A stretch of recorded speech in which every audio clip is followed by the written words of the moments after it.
So next we're going to have our current Ward 1 Councillor Margaret Laforest come up to the mic.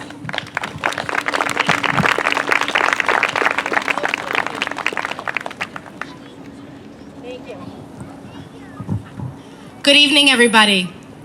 My name is Margaret Laforest, and I'm currently the Ward 1 City Councillor. We'll go left. There you go. Is that better for you? Everyone out here okay?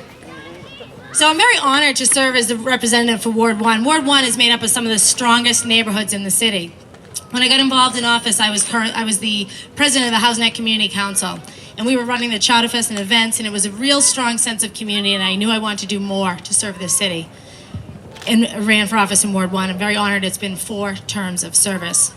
When I first ran, one of the things I prided myself on was protecting the integrity of the neighborhood. And that's not campaign literature. That's really what that particular job as a ward councillor is about. Just recently, there was an issue that has been something I battled all 8 years in office, and it was in Merrymount. And I heard loud and clear from many of the residents about converting, subdividing a lot, putting a 2-family and a single-family lot. And to me, that changes the character. When you've got owner-occupied single-family homes, you need to step up and voice. And I have been at every zoning board meeting to oppose that through 8 years in office. The other thing I really prided myself on was communication and accessibility. I wanted people to know who I was in the community and feel comfortable coming up to me and talking to me about their concerns. How many, by show of hands, are connected to me on my email database? And how about on social media? Okay, so I do have a volunteer in the audience with a clipboard, and I ask that they pass that around. One of the most important things for me to do is to be able to communicate with you and to you to reach me.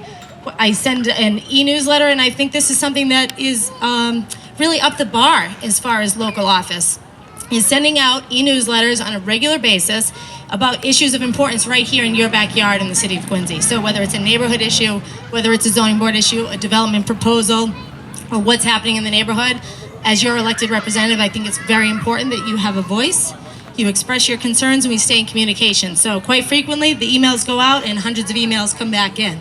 But it's important with what we need to be working on that you're involved and engaged.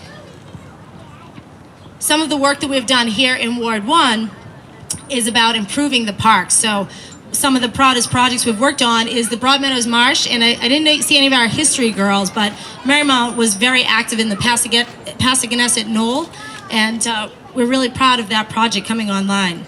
We have the basketball courts over in Narragansett, and one of the things I'm very excited to be working on now is Quincy's first dog park. Any pet owners in the audience? My first campaign promise to my daughter, she says, Mom, you're running for office, and we had a family meeting, and I said, it's gonna be a sacrifice. And 12 years old, Krista says to me, well, you should sacrifice for me, and we want a dog. So Sydney, the super pup, is a very active part of the Laforest campaign team. But I'm very proud. It's important for the city and for the quality of life. The pets add a great love to our family to be working on Quincy's first dog park. I worked with the mayor's office writing that grant, and we're working on the new animal shelter facility. There's currently some votes pending in the city council on that project. Hottest topic for me as a ward councillor, working on your behalf, and something that tremendously had an impact on Merrymount neighborhood. How many of you have been, were, or are in the flood zone? Wow, interesting short show of hands on this, because this was something that hit Merrymount very hard when FEMA changed those flood maps.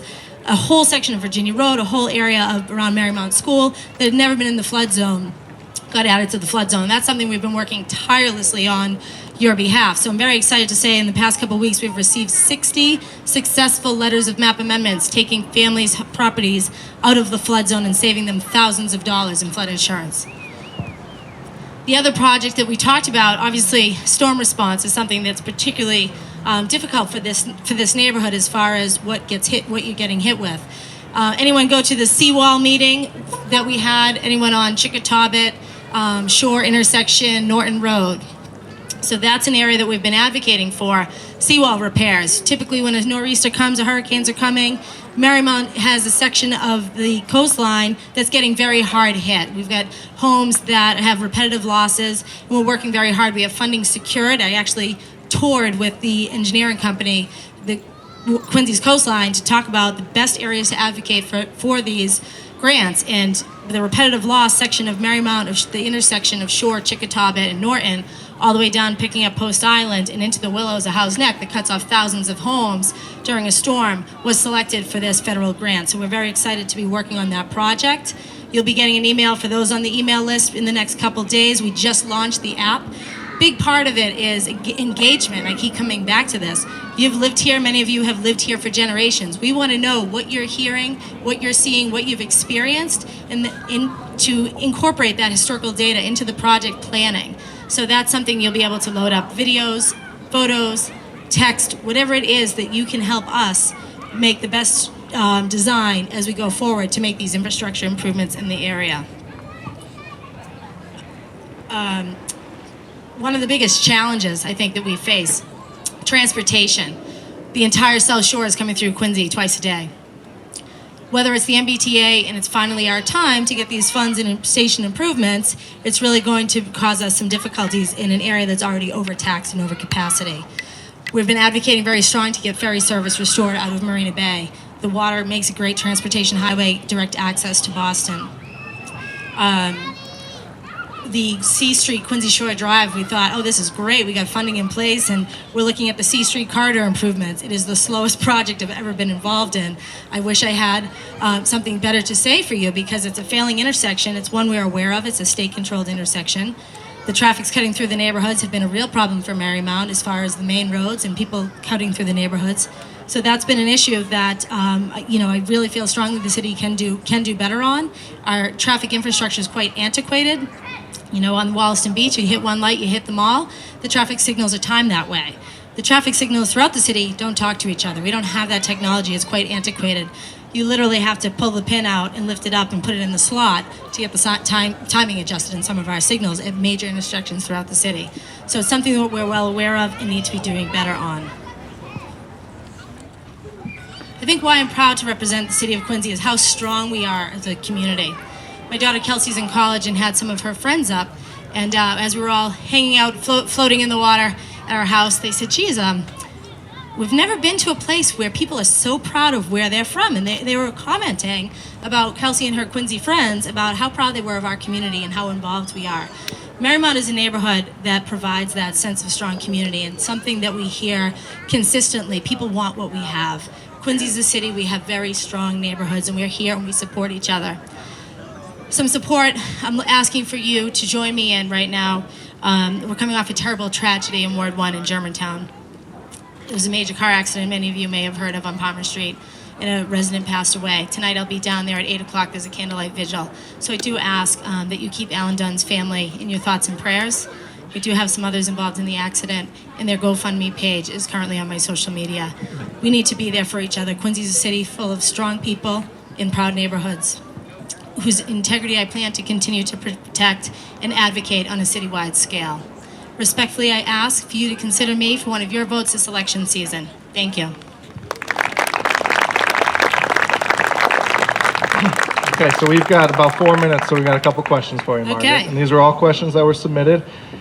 So first question is, and you're probably familiar with this since you are a Ward 1 councillor currently, what is your plan and what is your thoughts in terms of Father Bill's homeless shelter?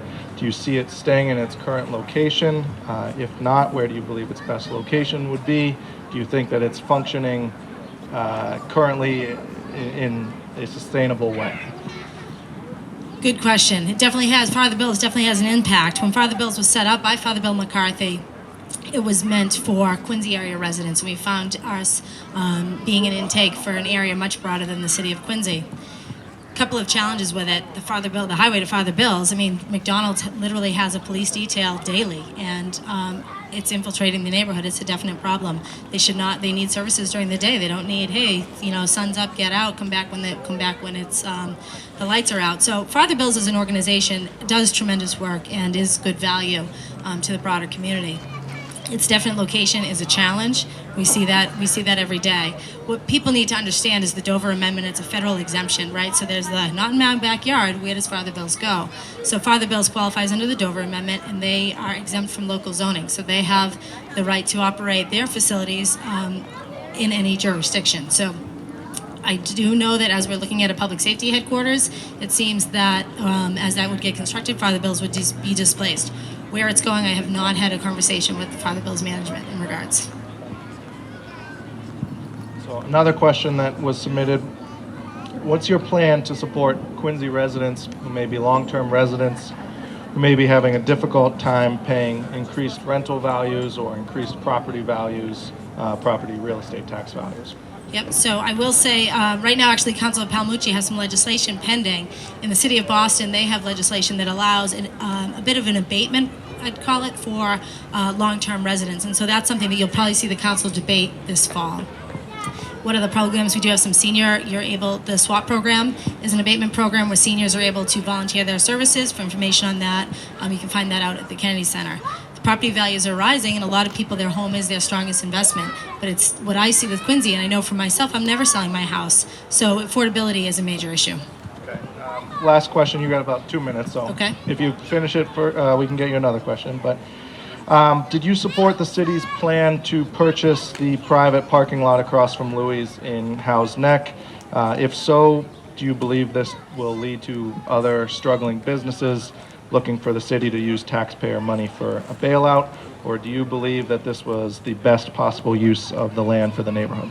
Okay, so is everyone familiar with what he's talking about, the Louis parking lot? Yeah. Okay. So what happened, how this came about, a couple of years ago, I held a neighborhood meeting, and the neighborhood meeting was with the owner of Louis, who said, I would like to subdivide my parking lot and sell it to build condos for development. I will fulfill my parking requirement of my restaurant with parking at Fensmere, which is adjacent to Brill Field, if you're familiar.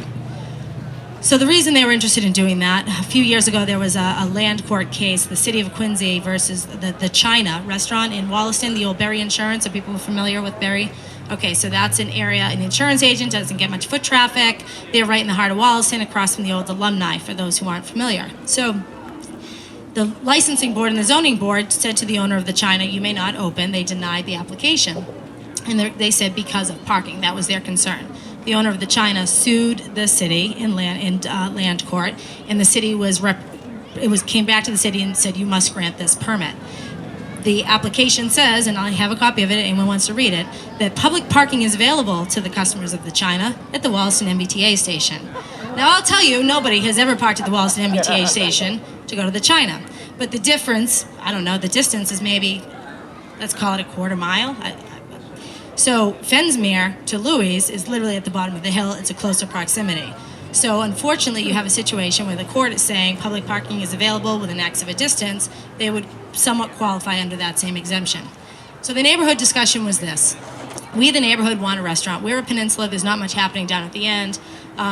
You go into Louis, everyone knows your name. It's like our own version of Cheers. There's a quality of life of having a place the same way Merrymount has the canteen that you're here and you see your neighbors.